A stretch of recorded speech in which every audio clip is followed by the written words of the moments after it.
డ్వాక్రా సంఘంలో ఉన్న ప్రతి మహిళ చదువుకోవడం ద్వారా వ్యక్తిగత అభివృద్ధితో పాటు కుటుంబం, సమాజం ఆర్థిక అభివృద్ధి చెందుతుందని జిల్లా కలెక్టర్ డాక్టర్ వినోద్ కుమార్ తెలిపారు. గురువారం ఈతేరు గ్రామం ఎంపీపీ పాఠశాల ఆవరణలోని వయోజన విద్యా కేంద్రంలో వయోజన విద్యాశాఖ ద్వారా నిర్వహిస్తున్న అక్షర ఆంధ్ర అందరికీ విద్య మనందరికీ బాధ్యత కార్యక్రమంలో జిల్లా కలెక్టర్ పాల్గొన్నారు. ఈ సందర్భంగా కలెక్టర్ మాట్లాడుతూ గ్రామాలని డ్వాక్రా సంఘాలు ఉన్న ప్రతి మహిళ చదువుకోవడం ద్వారా వ్యక్తిగత అభివృద్ధితో పాటు కుటుంబం, సమాజం ఆర్థికంగా అభివృద్ధి చెందుతుందన్నారు.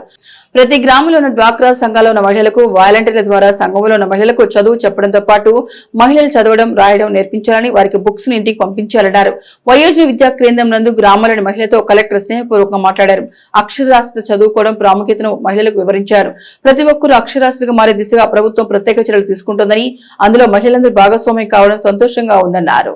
ముఖ్యంగా మహిళలు చదువుకుంటే వారి పిల్లల భవిష్యత్తు మరింత మెరుగుపడుతుందని తెలిపారు. అక్షర ఆంధ్ర కార్యక్రమాన్ని పూర్తి స్థాయిలో వినియోగించుకొని చదవడం, రాయడం నేర్చుకోవాలని మహిళలను ప్రోత్సహించారు. వయోజన విద్య ద్వారా రోజువారీ అవసరాలకు సంబంధించిన విషయాలు, ప్రభుత్వ పథకాలపై అవగాహన పెరుగుతుందని మహిళలకు సూచించారు.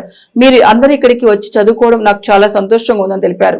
మీరు ఇతర మహిళలకు ఆదర్శం కావాలన్నారు. మీ గ్రామంలో ఏమైనా సమస్యలు ఉన్నాయని మహిళలను అడగ్గా గ్రామంలో తాగునీటి సమస్య ఉందని, గ్రామాల సీసీ రోడ్లు, డ్రైనేజీ కాలువలు ఏర్పాటు చేయాలని మహిళలు కలెక్టర్ దృష్టికి తీసుకొచ్చారు. మీరు చెప్పిన సమస్యలు పరిశీలించి చర్యలు తీసుకుంటామని కలెక్టర్ వారికి సూచించారు. కార్యక్రమంలో సర్పంచ్ మారతమ్మ, పీడీ డిఆర్డీఏ సంగయ్య, తహసీల్దార్ షేక్ సలీమా, డిప్యూటీ ఎంపీడీఓ శ్రీరాములు, వయోజన విద్యాశాఖ అధికారులు మధుసూదన్ రెడ్డి, మనోరంజన్, స్థానిక ప్రజాప్రతినిధులు, గ్రామ పెద్దలు, స్వయం సహాయక సంఘాల మహిళలు తదితరులు పాల్గొన్నారు.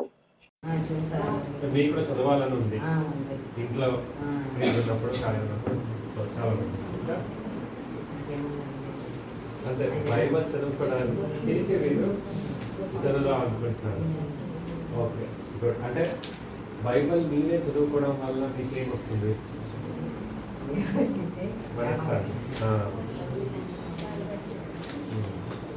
తర్వాత ఇంకా నలుగురికి చెప్తారా?